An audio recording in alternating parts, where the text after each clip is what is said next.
Bank tradisional merasa sulit untuk memperluas secara global jaringan Pi terdesentralistik di seluruh planet. Bank tradisional dilindungi di dalam perbatasan mereka, sementara Pi dibagikan di 5 benua. Mengapa Pi menggantikan bank tradisional?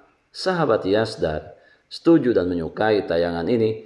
Berikan komentar terbaiknya untuk Yasdar TV lebih berkembang dan berkualitas.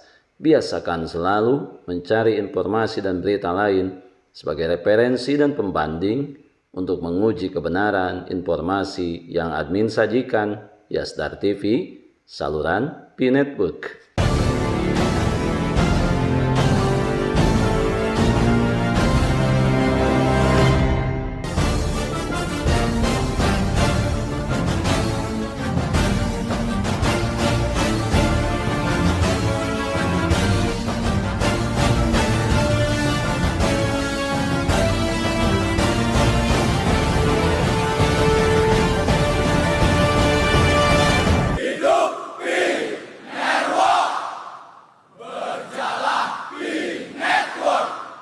Assalamualaikum warahmatullahi wabarakatuh.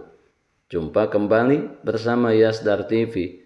Sahabat Yasdar dimanapun Anda berada, semoga dalam keadaan sehat dan afiat, tentunya diberikan kemudahan dalam menjalankan aktivitas sehari-harinya. Para pionir saat ini tentunya masih senantiasa menjaga kontinuitas dalam keterlibatannya pada proyek besar Pi Network untuk masa depan. Sebagai bentuk rasa memiliki terhadap proyek ini, kita selalu berbagi informasi, bertukar pikiran tentang perkembangan proyek Pi Network yang tentunya sangat diharapkan oleh jutaan pionir di seluruh penjuru dunia.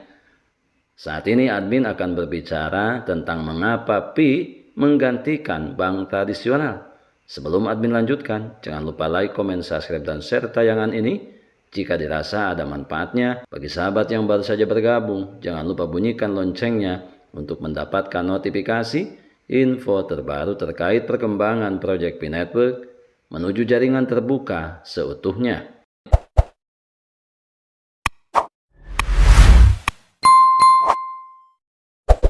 Sahabat Yasdar, mengapa Pi menggantikan bank tradisional? Karena ini adalah keajaiban teknologi membawa kompleksitas teknologi blockchain ke aplikasi kehidupan nyata. Karena itu ditulis oleh Nicholas Kokalis yang begitu jenius, pendiri blockchain untuk kemanusiaan, dan juga istrinya Dr. Cheng Diofen. Seiring dengan disiplin ilmu yang ia miliki, membahas tentang perilaku manusia dengan pembelajaran mesin. Sahabat Yasdar, blockchain hadir di 230 negara dan wilayah. Aplikasi tingkat platformnya hadir dalam 150 bahasa di dunia.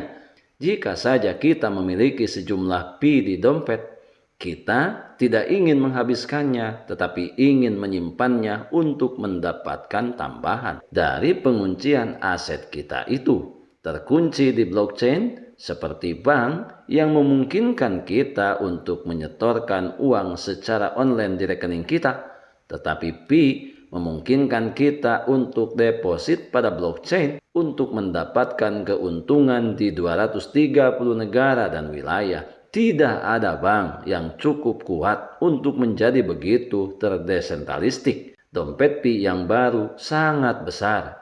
Kehidupan nyata mudah digunakan siapapun. Bahkan jika saja Anda tidak perlu tahu apa itu blockchain. Dompet itu dirancang untuk menampung banyak aset digital lainnya di masa depan. Jaringan Pi dirancang untuk mengkonversi nilai tukarnya dengan mata uang nasional dan mata uang kripto lainnya. Konversi lintas rantai lancar dengan rantai blok lainnya. Akan tetapi dompet itu terdesentralistik di 230 negara dan wilayah dalam 150 bahasa asli, sehingga memecahkan masalah penggantian bank tradisional.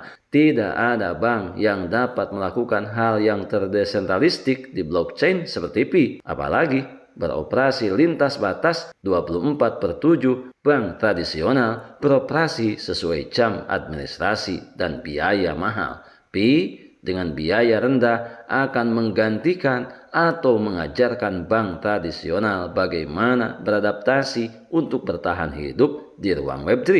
Kemudian berbicara mengenai bank tradisional, memiliki sejarah panjang, membangun keamanan jangka panjang untuk melindungi aset pelanggan. Tapi hari ini biayanya cukup mahal dan banyak kasus pencurian aset pelanggan, keamanan global yang rapuh dengan terorisme dan perang. Jaringan Pi dirancang untuk melawan terorisme dan pencucian uang, sehingga menciptakan kejelasan dan kelancaran di 5 benua. Dimanapun ada perang, integrasi jaringan tidak akan terpengaruh.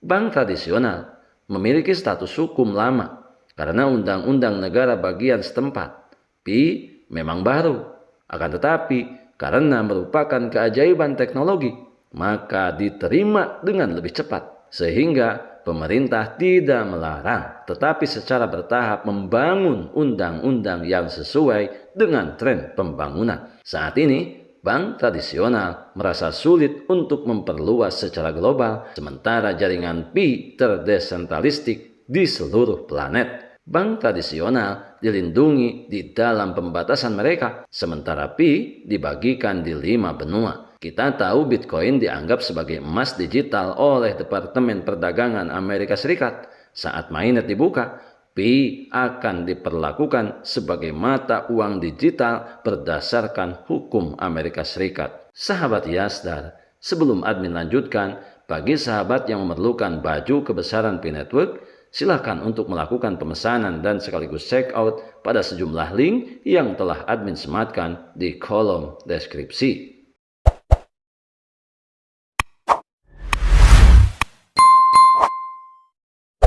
Sahabat Yasdar, perkembangan proyek Pi Network saat ini tentunya sudah semakin ketara dan semakin spektakuler kalau bagi kita yang berusaha selalu mengikuti perkembangan ini. Di antaranya, selain yang admin sampaikan tentang bagaimana Pi menggantikan bank tradisional, Pi Network baru saja menjadi lebih baik. Tim inti Pi yang telah mengintegrasikan kekuatan AI sebagai tambahan ke dalam sistem Pi KYC membuat seluruh proses lebih lancar dan lebih tersedia dan mulai merata di berbagai negara di mana Fionir itu berada. Oleh karena itu, perkembangan KYC saat ini akan lebih cepat dan lebih terukur dari sebelumnya. Ini merupakan solusi untuk memperbaiki kekurangan sebelumnya di mana validator di banyak wilayah yang terkendala dengan sistem dan peraturan negara yang ada. Maka Fionir yang telah melewati KYC dan menyelesaikan KYC tentunya terjadi peningkatan yang signifikan, termasuk unblock migrasi,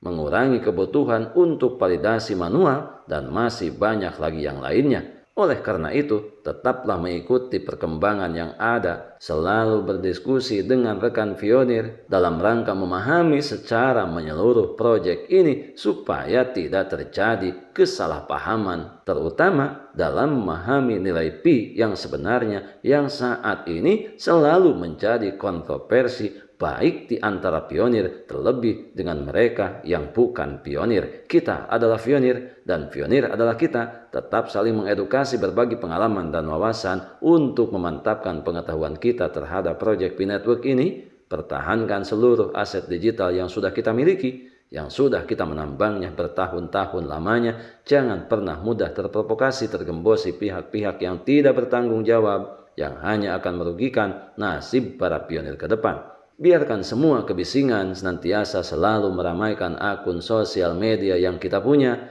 Kita jangan pernah merasa khawatir. Kita tidak sendirian. 17,5 juta Fionir aktif dan lebih dari 15 juta Fionir telah bermigrasi, di mana tentunya ini akan menjadi kekuatan ekosistem Pi Network. Tetap semangat, tetap optimis, tetaplah bersyukur, tetap mengambil semua peluang dan potensi baik untuk menjemput masa depan yang lebih baik. Salam petir, jeder, jeder, jeder. Wassalamualaikum warahmatullahi wabarakatuh.